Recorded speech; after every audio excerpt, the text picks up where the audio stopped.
সময় উপযোগী প্রশ্ন, ঘুষ দিয়ে চাকরি করলে কি ইনকাম হালাল হবে? ইনকামের মধ্যে তো একটা দোষ থাকেই গেল। ধোকা দিয়ে যদি বিয়ে করেন, সারা জীবন যারা ধোকা দিয়েছেন, আপনি যদি স্বামী হন, স্ত্রীকে ধোকা দিয়েছেন, ওর মনে কষ্ট থাকবেই। আর যদি স্বামী ধোকা দেয় স্ত্রীকে, স্ত্রীর মনে কষ্ট থাকবে, আমনে তো আমার ধোকা দিয়ে বিয়ে করছেন। এটা সে কোনোদিন ভুলতে পারবে না। অতএব আপনি যদি অসৎ কোনো পন্থায় চাকরি নেন, একটা স্পট তো লেগেই গেল। সমস্ত পাপ, এটা হাদিসের বক্তব্য, আমাদের অন্তরে একটা স্পট, কালো দাগ তৈরি করে। অনেক পাপ আস্তে আস্তে পুরা অন্তরটাকে, হাড়টাকে কালো করে ফেলে, পরে আল্লাহ খতম দিয়ে দেবে। অতএব সেটা করা যাবে না। আমরা বলবো যে ঘুষ দিয়ে চাকরি নেবেন না।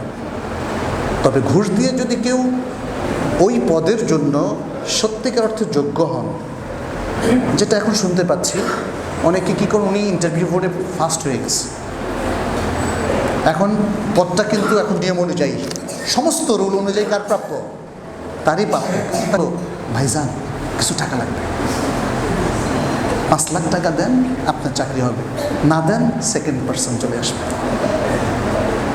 দেখুন, আমি কিন্তু বলতেছি না আপনি 5 লাখ টাকা দিয়ে যান, আমি বলবো ইমানের পরীক্ষা আপনার জন্য, আপনি টাকা দেবেন না।